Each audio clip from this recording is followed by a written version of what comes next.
మీ ఎలాంటి వ్యాపార ప్రకటనలకైనా వెంటనే మా ఛానల్ సంప్రదించండి. అందరికి నమస్తే. ప్రస్తుతం మనతో పాటు ఉన్నారు ప్రముఖ ఆధ్యాత్మికవేత్త జ్యోతిష పండితులు రామదాస్ శర్మ గారు. గురుగారితో మాట్లాడతాం. నమస్కారం గురుగారు. నమస్కారమా. గురుగారు, జూలై మాసంలో ధనుసు రాశి వారికి ఎలా ఉండబోతుంది అంటారు? ఎలాంటి జాగ్రత్తలు తీసుకోవచ్చు అంటారు? ఆర్థిక పరంగా, ఆరోగ్యపరంగా ఈ మాసంలో వీరికి గ్రహ గోచారం ఏంటంటారు? ఎలాంటి జాగ్రత్తలు తీసుకుంటే బాగుంటుంది అంటారు? ధనురాశి అమ్మ, ధనురాశి అగ్నితత్వ రాశుల్లో ఒకటి. ధనురాశి అంటే మేషరాశి, సింహరాశి లాగానే ధనురాశి కూడా అగ్నితత్వ రాశి. అగ్నితత్వ రాశి అంటే వాళ్ళకి ఎమోషన్స్ చాలా తీవ్ర స్థాయిలో ఉంటాయి ధనురాశి వాళ్ళకి. ఇప్పుడు ఈ గోచారం విషయం వస్తే వీళ్ళకి గోచారం 15-16 సమయంలో వస్తుంది. July 15, July 16. అయితే చెప్పుకోదగిన విషయం ఏంటంటే వీళ్ళకి ఈసారి చంద్రాష్టమం వల్ల లాభం వచ్చే అవకాశం ఉంది వాళ్ళకి. మామూలుగా చంద్రాష్టమంలో ఒత్తిడి గురి అవుతారు, నష్టపోతారు చాలా మంది, మానసికంగా బాధపడతారని చెప్పారు. మానసికంగా ఒత్తిడి వస్తుంది, ప్రమాదాలు జరుగుతాయి, కొంతమంది చనిపోతారు కూడా ఈ చంద్రాష్టమం అయినప్పుడు. వాళ్ళ వ్యక్తిగత జాతకం బాగాలేకపోతాయి. అయితే ఈసారి ధనురాశి వాళ్ళకి పెద్ద గోచారాలు బాగాలేదు, కానీ చంద్రాష్టమం బాగుండే అవకాశం ఉంది. కారణం ఏంటంటే చంద్రుడు కర్కాటకంలో చంద్రాష్టమం అవుతుంది వీళ్ళకి. కర్కాటకంలో మనకి అక్కడ బృహస్పతి ఉన్నాడు, శుక్రుడు, బుధుడు, ముగ్గురు ఉన్నారు, శుభగ్రహాలు ఉన్నాయి. వాళ్ళతో సంయోగం వల్ల అష్టమ స్థానం చాలా బలీయమైంది. అష్టమ స్థానం అనేది ఒత్తిడే కాదు, దానికి ఇంకొక ప్రయోజనం కూడా ఏంటంటే వీళ్ళకి ఆస్తిపాస్తుల వల్ల వచ్చే ఆదాయం, స్థిరాస్తుల వల్ల అంటే నా ఉద్దేశం ఏంటంటే వారసత్వ ఆస్తులు ఉంటాయి కదా, వారసత్వ ఆస్తులు వీళ్ళకి వచ్చే అవకాశం ఉంది. దాని నుంచి ఏమైనా ఆదాయం వచ్చే అవకాశం ఉంది, లేదా దాని విషయంలో ఒక రకమైన ప్రోగ్రెస్ వచ్చే అవకాశం కూడా ఉంది వీళ్ళకి. అది వీళ్ళకి ప్రత్యేకమైన గోచారం ఇది. చంద్రాష్టమంతో కలిసిన గురువు వీళ్ళకి మంచి చేస్తాడు. పైగా గురువు రాశ్యాధిపతి, ధనురాశికి రాశ్యాధిపతి చంద్రాష్టమం అవడం అనేది వీళ్ళకి ఈసారి మాత్రం అనుకూలంగా ఉంటుంది. మిగతా వాళ్ళకి ప్రతికూలంగా ఉన్నా కూడా వీళ్ళకి అనుకూలంగా ఉంటుంది, అది చెప్పొచ్చు వీళ్ళకి. అయితే ధనురాశి వాళ్ళకి అర్ధాష్టమ శని నడుస్తుంది. ఇప్పుడు 4లో శని భగవానుడు ఉన్నాడు, తర్వాత 8లో బృహస్పతి. ఈ రెండు గోచారాలు మామూలుగా బాగలేదు వీళ్ళకి.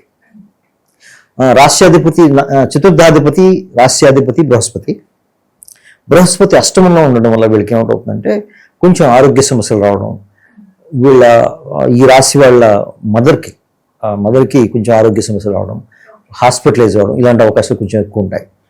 అయితే ఈసారి ఇంకా బృహస్పతి దాని వ్యక్తిగత జాతకం బట్టి కూడా ఉంటుంది. మామూలుగా గోచారం చూసేప్పుడు ఎలా చూడాలంటే డిగ్రీస్ చూడాలి, ఆ ప్లానెట్ డిగ్రీస్ చూడాలి. అది చూసుకొని ఆ డిగ్రీస్లో ఉన్నప్పుడే మనకి ఆ భావాన్ని బట్టి చూడాల్సి వస్తుంది. అయితే మామూలుగా ఓవరాల్గా చెప్పాలంటే వీళ్ళకి ఈ శని గోచారము, గురు గోచారం రెండు బాగాలేవు వీళ్ళకి, ధనురాశి వాళ్ళకి. దానివల్ల వీళ్ళు చాలా ఇబ్బందులు పడుతూ ఉంటారు, ముఖ్యంగా జూన్ 2 నుంచి. ఎందుకంటే బృహస్పతి కూడా ప్లేస్ మారాడు కాబట్టి వాళ్ళకి. అప్పటిదాకా సప్తమం నుండి లగ్నం మీద దృష్టి ఉంది, రాశి మీద దృష్టి ఉంది. అప్పటిదాకా వీళ్ళు అన్ని కంఫర్ట్స్లో ఉన్నారు. అర్ధాష్టమ శని ఉన్నప్పటికి కూడా వీళ్ళకి ప్రయోజనం వచ్చింది. అయితే బృహస్పతి ప్లేస్ మారడంతో ఏమైందంటే దానివల్ల వచ్చే దుష్పరిణామాలు కూడా యాడ్ అయ్యి వీళ్ళకి కొంచెం ఇబ్బంది పడుతున్నారు వీళ్ళు.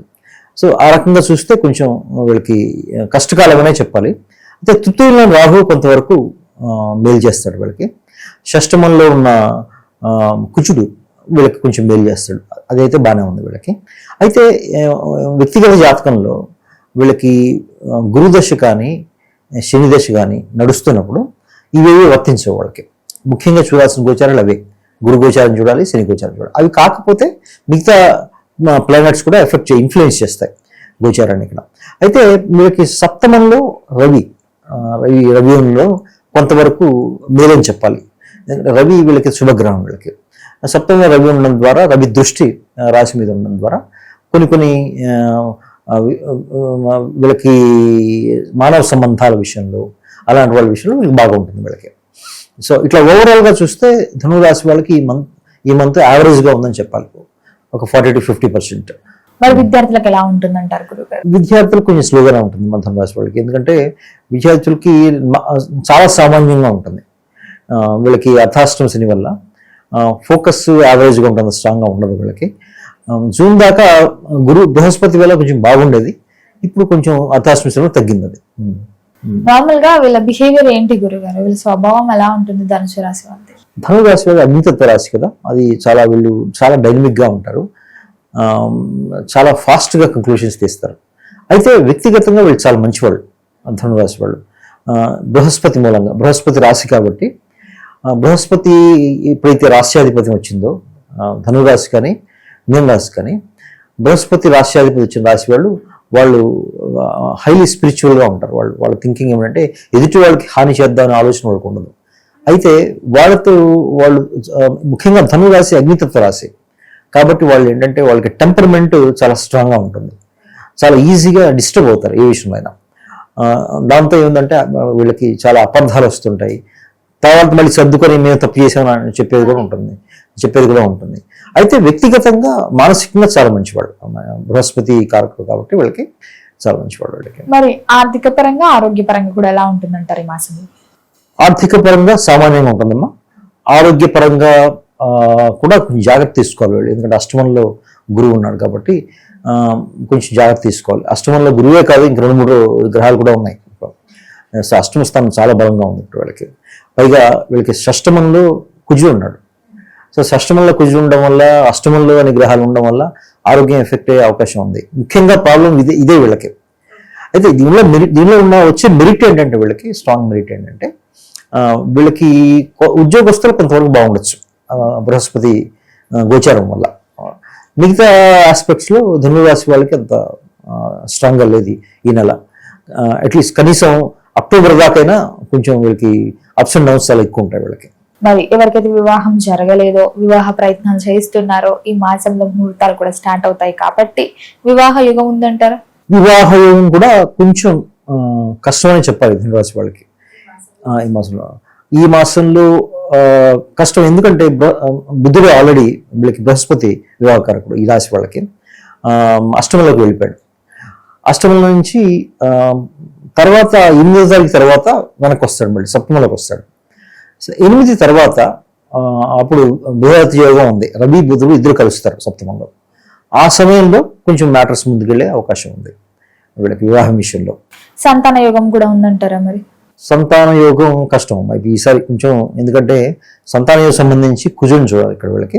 కుజుడు షష్టమంలో ఉన్నాడు, 6లో ఉన్నాడు కాబట్టి 6లో ఉన్న కుజుడు వీళ్ళకి సంతాన విషయంలో యోగించడు, కానీ వేరే విషయాల్లో యోగిస్తాడు. కాంపిటేటివ్ ఎగ్జామ్స్ రాసే వాళ్ళకి, అట్లాంటి వాటికి వాళ్ళు మంచి విజయాన్ని సాధిస్తారు. వాళ్ళు గవర్నమెంట్ జాబ్స్ రాష్ట్రాలకు వచ్చే అవకాశాలు ఉన్నాయి. గవర్నమెంట్ జాబ్ కష్టమే, పెద్ద గోచారాలు బాగాలేదు కదా వాళ్ళకి, అందుకని గవర్నమెంట్ జాబ్ కష్టం. కానీ ఈ చిన్న కాంపిటేటివ్ ఎగ్జామ్స్ లో పాస్ అయ్యే అవకాశం, మ్యాటర్ ముందుకు వెళ్తుంది. అయితే ఈసారి ఏమవుతుందంటే, మన బృహస్పతి అతిచారం ఉంది 3 నెలల తర్వాత, అక్టోబర్ తర్వాత కర్కాటక నుంచి సింహానికి మూవ్ అవుతాడు. ఆ సమయంలో వీళ్ళకి మంచి జరుగుతుంది. 3-4 మంత్స్ వీళ్ళకి మ్యాటర్స్ చాలా ఫాస్ట్ గా మూవ్ అవుతాయి. సింహంలోకి రావడం వల్ల వస్తాడు, వీళ్ళకి నవమ స్థానంలోకి వస్తాడు కదా, నవమ స్థానంలోకి వస్తే యోగిస్తాడు వీళ్ళకి, ఈ రాశి వాళ్ళకి. అప్పుడు మీరు అన్నట్టుగా ఈ గవర్నమెంట్ జాబ్స్ ఇవన్నీ మూవ్ అవుతాయి. మళ్ళీ ఆయన 3 మంత్స్ తర్వాత మళ్ళీ బ్యాక్ వస్తాడు, కర్కాటకలోకి వస్తాడు. మళ్ళీ ఇప్పుడు ఎలాగా ఉందో స్థితి అప్పుడు అలాగే ఉంటుంది అనమాట. మళ్ళీ వక్రగతి వెనక్కి వస్తాడు. మళ్ళీ జూన్ దాకా అక్కడే ఉండి మళ్ళీ జూన్ లో సింహానికి మారిపోతాడు. అందుకని ఈసారి బృహస్పతి అతిచారంలో ఉన్నాడు కాబట్టి కొంతమంది జ్యోతిష్ పండితులు కొన్ని ప్రళయాలను కూడా ఎక్స్పెక్ట్ చేస్తున్నారు. భూకంపాలు, తర్వాత సునామీలు, అలాంటి పెద్ద వైరల్ డిసీజెస్ రావడం, ఇట్లాంటివి ప్రెడిక్ట్ చేస్తున్నారు చాలా మంది కొంతమందికి. అయితే కొన్ని రాశులకు వర్తించవు, కొన్ని రాశులకు వర్తిస్తాయి. మరి కుటుంబ వాతావరణం కూడా ఎలా ఉంటుందంటారు? కుటుంబ వాతావరణం సామాన్యంగా ఉంటుంది, ఎందుకంటే శని భగవానుడు అర్ధాష్టమ శనిలో ఉన్నాడు కాబట్టి కొంచెం మనశ్శాంతి లోపిస్తుంది వీళ్ళకి. దానివల్ల ఏమవుతుందంటే కుటుంబంలో వాళ్ళ ఒకరి మధ్య రిలేషన్స్ అంత స్ట్రాంగ్గా ఉండవు వాళ్ళకి, అర్ధాష్టమ శని పోయిందాకా సామాన్యంగా ఉంటుందని చెప్పాలి కుటుంబం. మరి గురుగారు ఈ మాసంలో ఏ దైవ నామస్మరణ బాగుంటుందంటారు? ఎలాంటి పరిహారాలు చేసుకోవచ్చు అంటారు? వీళ్ళకి ముఖ్యమైన ఆరాధన ఏంటంటే గురు ఆరాధన, దత్తాత్రేయ స్వామి ఆరాధన వీళ్ళు కంపల్సరీ చేయాలి. చాలా చాలా ముఖ్యం వీళ్ళకి.